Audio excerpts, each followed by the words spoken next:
Hi friends, അസ്സലാമലൈക്കും. അപ്പോൾ ഇന്ന് നമ്മൾ രണ്ട് വിധം സ്വീറ്റ്സ് ആണ് തയ്യാറാക്കുന്നത്. മൈദയോ ആട്ടപ്പൊടിയോ വെച്ച് നമുക്ക് വളരെ എളുപ്പത്തിൽ തയ്യാറാക്കാൻ പറ്റിയ സ്വീറ്റ്സ് എങ്ങനെ ഉണ്ടാക്കുന്നതെന്ന് നോക്കാം. അതിനായി ഒരു ബൗളിലേക്ക് 1 കപ്പ് മൈദപ്പൊടി എടുത്തിട്ടുണ്ട്. ഇതിന് ബദൽ ആട്ടപ്പൊടി എടുത്താലും മതി. ശേഷം നമുക്കിതിലേക്ക് ഒരു പിഞ്ച് അപ്പസോഡ ചേർത്ത് കൊടുക്കാം. എന്നിട്ട് നമുക്ക് നല്ല പോലെ ഒന്ന് മിക്സ് ചെയ്തെടുക്കാം. ശേഷം നമുക്കിതിലേക്ക് ഒരല്പം ഓയിലും കൂടെ ചേർത്ത് കൊടുക്കാം. അപ്പോൾ 2-3 ടീസ്പൂണ് സൺഫ്ലവർ ഓയിലാണ് ഞാനിവിടെ ചേർത്ത് കൊടുക്കുന്നത്. എന്നിട്ട് നമുക്ക് നല്ല പോലെ ഒന്ന് ഇളക്കി കൊടുക്കാം. ഇനി നമുക്ക് പച്ചവെള്ളം ഉപയോഗിച്ചൊന്ന് മിക്സ് ചെയ്ത് കുഴച്ചെടുക്കാം. അപ്പോൾ ചപ്പാത്തി മാവൊക്കെ കുഴച്ചെടുക്കുന്ന അതേ രൂപത്തിൽ ഞാനിവിടെ കുഴച്ചെടുത്തിട്ടുണ്ട്. ഇനി നമുക്കിതൊരു 5-10 മിനിറ്റ് റെസ്റ്റ് ചെയ്യാൻ വേണ്ടി വെക്കാം. അപ്പോൾ 10 മിനിറ്റൊക്കെ റെസ്റ്റ് ചെയ്തതിന് ശേഷം നമ്മുടെ മാവ് ഇവിടെ റെഡി ആയിട്ടുണ്ട്. ഇനി കൈകൊണ്ട് മെല്ലെ ഒന്ന് കുഴച്ചെടുക്കാം. നമ്മുടെ മാവ് കുറച്ചൊരു ലൂസായ പോലെയുണ്ട്. അപ്പോൾ കൗണ്ടർ ടോപ്പിൽ കുറച്ച് പൊടി തൂവി കൊടുത്ത് ഒന്ന് മെല്ലെ ഒന്ന് ജസ്റ്റ് കുഴച്ചെടുക്കുകയാണ്. എന്നിട്ട് നമുക്ക് ഇവിടെ വെച്ച് തന്നെ ഇതൊന്ന് പരത്തിയെടുക്കാം. ഇത് നമുക്ക് പെട്ടെന്ന് തന്നെ പരത്തിയെടുക്കാവുന്നതാണ്. നമ്മൾ കൈകൊണ്ട് തന്നെ ഇതുപോലെ പരത്തിയെടുത്താൽ മതി.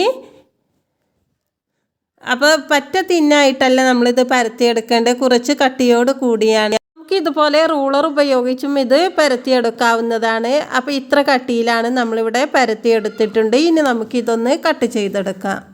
അപ്പം നമുക്ക് ഇഷ്ടമുള്ള ഷേപ്പിൽ നമുക്കിത് കട്ട് ചെയ്തെടുക്കാവുന്നതാണ്.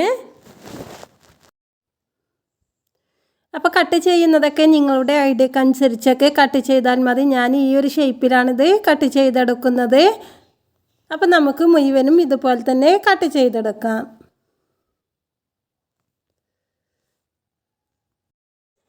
മുഴുവനും കട്ട് ചെയ്തെടുത്ത ശേഷം നമുക്കിത് ഫ്രൈ ചെയ്തെടുക്കുകയാണ് വേണ്ടത്. അപ്പോൾ നമ്മൾ മുഴുവനും കട്ട് ചെയ്തെടുത്തിട്ടുണ്ട്. ഇനി നമുക്കിത് ഫ്രൈ ചെയ്തെടുക്കാം. നല്ല പോലെ ചൂടായ എണ്ണയിലേക്ക് ഓരോന്നിട്ട് നമുക്ക് ഫ്രൈ ചെയ്തെടുക്കാം. നമ്മളിത് ഫ്രൈ ചെയ്തെടുക്കേണ്ടത് മീഡിയം ഫ്ലെയിമിൽ വെച്ചിട്ടാണ്. ഇല്ലെങ്കിൽ പുറഭാഗം പെട്ടെന്ന് കരിഞ്ഞ് ഉൾഭാഗം വേവാതെ വരും. അപ്പോൾ നമ്മളിത് തിരിച്ചും മറിച്ചും ഇട്ട് കൊടുത്ത് ഇത് ഗോൾഡൻ നിറമാകുന്നത് വരെ ഫ്രൈ ചെയ്തെടുക്കാം. എന്നിട്ട് നമുക്കിത് എണ്ണയിൽ നിന്നും കോരി മാറ്റാം. നമുക്ക് അടുത്തതും ഇതുപോലെ തന്നെ ഫ്രൈ ചെയ്തെടുക്കാം. ശേഷം ഞാനിവിടെ ശർക്കര പാനി തയ്യാറാക്കി വെച്ചിട്ടുണ്ട്. അതിലേക്ക് 1.5 ടീസ്പൂണ് ചുക്കുപൊടി ചേർത്ത് കൊടുത്തിട്ടുണ്ട്. അപ്പോൾ ശർക്കര പാനി ഉണ്ടാക്കുന്നതൊന്നും ഞാൻ ഈ വീഡിയോയിൽ കാണിക്കുന്നില്ല, കാരണം അതൊക്കെ എല്ലാവർക്കും അറിയുന്നതാണല്ലോ. ശർക്കര കയ്യിൽ ഇങ്ങനെ ഒട്ടിപ്പിടിക്കുന്ന രൂപമാകുന്ന ടൈമിലാണ് നമ്മൾ തയ്യാറാക്കി വെച്ചത് ഇട്ട് കൊടുക്കേണ്ടത്. എന്നിട്ട് നമുക്ക് ഒരു 1.5 മിനിറ്റ് ഇതുപോലെ ഇളക്കി കൊടുക്കാം.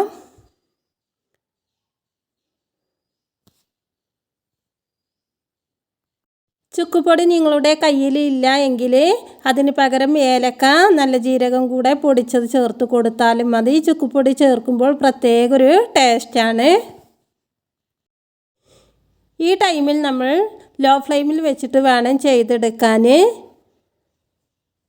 ശർക്കരപ്പാനി എല്ലാ വശത്തേക്കും ആയതിന് ശേഷം ഇതിൽ നിന്നും കോരി മാറ്റാവുന്നതാണ്. ഏകദേശം 1.5 മിനിറ്റ് ഞാൻ ഇതുപോലെ ഇളക്കി കൊടുത്തിട്ടുണ്ട്. ഇനി നമുക്ക് ഇതിൽ നിന്നും കോരി മാറ്റാം. വളരെ ടേസ്റ്റിയും നല്ല സോഫ്റ്റുമായ ഒന്നാമത്തെ പലഹാരം ഇവിടെ റെഡി ആയിട്ടുണ്ട്. ഇനി നമുക്ക് അടുത്ത റെസിപ്പിയിലേക്ക് പോകാം. നമ്മൾ സാധാരണയായി മൈസൂർ പാക്ക് തയ്യാറാക്കുന്നത് കടലമാവ് കൊണ്ടാണല്ലോ.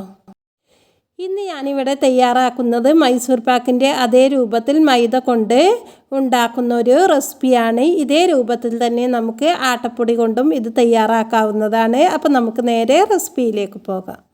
ആദ്യം നമുക്കിത് സെറ്റ് ചെയ്യാനുള്ള പാത്രമൊന്നും ഓയിലോ എണ്ണയോ പുരട്ടി മാറ്റി വെക്കാം. അതിനുശേഷം നമുക്ക് ഒരു പാനിലേക്ക് 250 ഗ്രാം മൈദ ഇട്ട് കൊടുത്ത് അതൊന്ന് വറുത്തെടുക്കാം.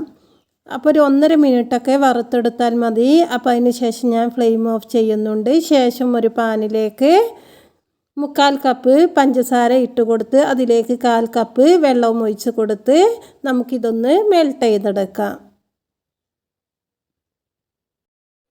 അപ്പം നമ്മുടെ പഞ്ചസാര നല്ല പോലെ ഉരുകി വന്നിട്ടുണ്ട്. ഇനി നമുക്ക് ഇതിലേക്ക് ഒരല്പം മഞ്ഞൾപ്പൊടി ചേർത്ത് കൊടുക്കാം കേട്ടോ. ഇത് ഓപ്ഷനിലാണ്, ആവശ്യമുണ്ടെങ്കിൽ മാത്രം ചേർത്ത് കൊടുത്താൽ മതി, ഇല്ലെങ്കിൽ ഇഷ്ടമുള്ള ഫുഡ് കളർ ചേർത്ത് കൊടുത്താലും മതി. ഇതേ സമയം ഞാൻ 1/2 കപ്പ് ഓയിൽ മറ്റൊരു അടുപ്പിൽ ചൂടാകാൻ വേണ്ടി വെച്ചിട്ടുണ്ട്. അപ്പം നമ്മുടെ ലായനി ഉരുക്കി വരുന്ന ടൈമിൽ തന്നെ ഓയിൽ ചൂടാക്കി എടുക്കേണ്ടതാണ്. സൺഫ്ലവർ ഓയിലാണ് ഞാനിവിടെ എടുത്തിട്ടുള്ളത്. ഇപ്പം നമ്മുടെ ഷുഗർ സിറപ്പ് ഇവിടെ റെഡി ആയിട്ടുണ്ട്. നമ്മൾ കൈവച്ച് ഇതുപോലെ തൊട്ട് കൊടുത്താൽ കയ്യിൽ ഒട്ടിപ്പിടിക്കുന്ന രൂപത്തിൽ വരുന്നതാണ് ഇതിൻ്റെ കറക്റ്റ് പാകം. ഇനി നമുക്ക് നമ്മൾ നേരത്തെ വറുത്ത് മാറ്റി വെച്ച പൊടി കുറേശ്ശെയായി ഇതിലേക്ക് ഇട്ട് കൊടുക്കാം. എല്ലാം ഒരുമിച്ച് ഇട്ട് കൊടുക്കരുത്, കാരണം പൊടി പെട്ടെന്ന് കട്ട പിടിച്ചു പോകും. ഇട്ട് കൊടുക്കുന്ന ടൈമിൽ തന്നെ ഇതുപോലെ കൈയെടുക്കാതെ ഇളക്കി കൊടുക്കുക. ഈ ടൈമിൽ നമ്മളെ ഫ്ലെയിം ലോ ഫ്ലെയിമിലാക്കി വെക്കണം. അങ്ങനെ നമ്മുടെ പൊടി മുഴുവനും ഇതിലേക്ക് ഇട്ട് കൊടുത്തിട്ടുണ്ട്. ഇനി നമുക്ക് നല്ല പോലെ ഒന്ന് യോജിപ്പിച്ചെടുക്കാം. ഒട്ടും കട്ടയില്ലാതെ തന്നെ യോജിപ്പിച്ചെടുത്ത ശേഷം നമ്മൾ ചൂടാക്കാൻ വെച്ച ഓയിലിൽ നിന്നും ഒരു തവി ഇതിലേക്ക് ഒഴിച്ച് കൊടുക്കുക. എന്നിട്ട് നല്ല പോലെ ഇളക്കി കൊടുക്കുക. അപ്പോൾ ഈ ടൈമിലൊക്കെ ലോ ഫ്ലെയിമിൽ വെച്ചിട്ട് വേണം കേട്ടോ ചെയ്തെടുക്കാൻ, ഇല്ലെങ്കിൽ പെട്ടെന്ന് കരിഞ്ഞു പോകും. നമ്മൾ ആദ്യം ഒഴിച്ച ഓയിൽ വറ്റിയതിന് ശേഷം വീണ്ടും ഇതുപോലെ ഒഴിച്ച് കൊടുത്തിട്ടുണ്ട്. നമ്മൾ ചൂടാകാൻ വെച്ച ഓയിൽ കഴിയുന്നത് വരെ ഇതേ സ്റ്റെപ്പ് തന്നെ തുടർന്നു കൊണ്ടിരിക്കുക. ഇപ്പോൾ ഏകദേശം നമ്മളിത് ഇളക്കിക്കൊണ്ടിരിക്കുന്നത് ഒരു 6 മിനിറ്റൊക്കെ ആയിട്ടുണ്ട്. ഇപ്പോൾ ഏകദേശം റെഡി ആയി വന്നിട്ടുണ്ട്. ഇനി നമുക്ക് ബാക്കിയുള്ള ഓയിലും കൂടെ ഇതിലേക്ക് ഒഴിച്ച് കൊടുക്കാം. എന്നിട്ട് ഇതും അതുപോലെ നമുക്ക് ഇളക്കി കൊടുക്കാം. ഇപ്പം നമ്മൾ ഫ്ലെയിം ഓഫ് ചെയ്തിട്ടുണ്ട്. ഇനി നമുക്ക് സെറ്റ് ചെയ്യാനുള്ള പാത്രത്തിലേക്ക് തട്ടിക്കൊടുക്കാം. ഈ ഒരു സ്റ്റെപ്പ് നമ്മൾ പെട്ടെന്ന് ചെയ്യണം കേട്ടോ, ഇല്ലെങ്കിൽ നമ്മൾ ഉണ്ടാക്കിയ പാത്രത്തിൽ അത് കട്ടിയായി നിൽക്കും, പിന്നെ നമുക്ക് എടുക്കാനൊക്കെ ഒരുപാട് പാടാവും. അപ്പോൾ അതിന് വേണ്ടിയാണ് നമ്മൾ നേരത്തെ തന്നെ പാത്രമൊക്കെ സെറ്റാക്കി വെച്ചത്. ഇനി നമുക്ക് ഇതൊന്ന് ഒരു 1.5 മിനിറ്റ് 2 മിനിറ്റൊക്കെ ഒന്ന് ചൂടാറാൻ വേണ്ടി മാറ്റി വെക്കാം. എന്നിട്ട് നമുക്കിതൊന്ന് കട്ട് ചെയ്ത്, ഈ സമയത്ത് ഇത് നമ്മൾ മുറിച്ചെടുത്തിട്ടില്ലെങ്കിൽ ലാസ്റ്റ് ടൈമിൽ മുറിച്ചെടുക്കുമ്പോൾ പിന്നെ പൊടിഞ്ഞു പോവാനൊക്കെ ചാൻസ് ഉണ്ട്. അതുകൊണ്ടാണ് ഈ ടൈമിൽ തന്നെ കട്ട് ചെയ്തെടുക്കുന്നത്. മുഴുവനും കട്ട് ചെയ്തെടുത്ത ശേഷം നമുക്കിത് ചൂടാറാൻ വേണ്ടി മാറ്റി വെക്കാം. അപ്പോൾ ഇത് ഫ്രിഡ്ജിൽ വെക്കേണ്ട ആവശ്യമൊന്നുമില്ല കേട്ടോ. എവിടെയെങ്കിലും ഒരു 1.5 മണിക്കൂറൊക്കെ ഒന്ന് വെച്ച് കൊടുത്താൽ മതി. അതിന് ശേഷം നമ്മളിത് പാത്രത്തിലേക്ക് തട്ടി കൊടുക്കുകയാണ്. നമ്മൾ നേരത്തെ സെറ്റ് ചെയ്ത പാത്രത്തിൽ അടിയിൽ ഓയിലാക്കിയത് കൊണ്ട് തന്നെ പെട്ടെന്ന് തന്നെ നമുക്ക് ഇതിൽ നിന്നും വേറിട്ട് കിട്ടിയിട്ടുണ്ട്. ഇനി നമുക്ക് ഓരോന്നായി മുറിച്ചെടുക്കാം.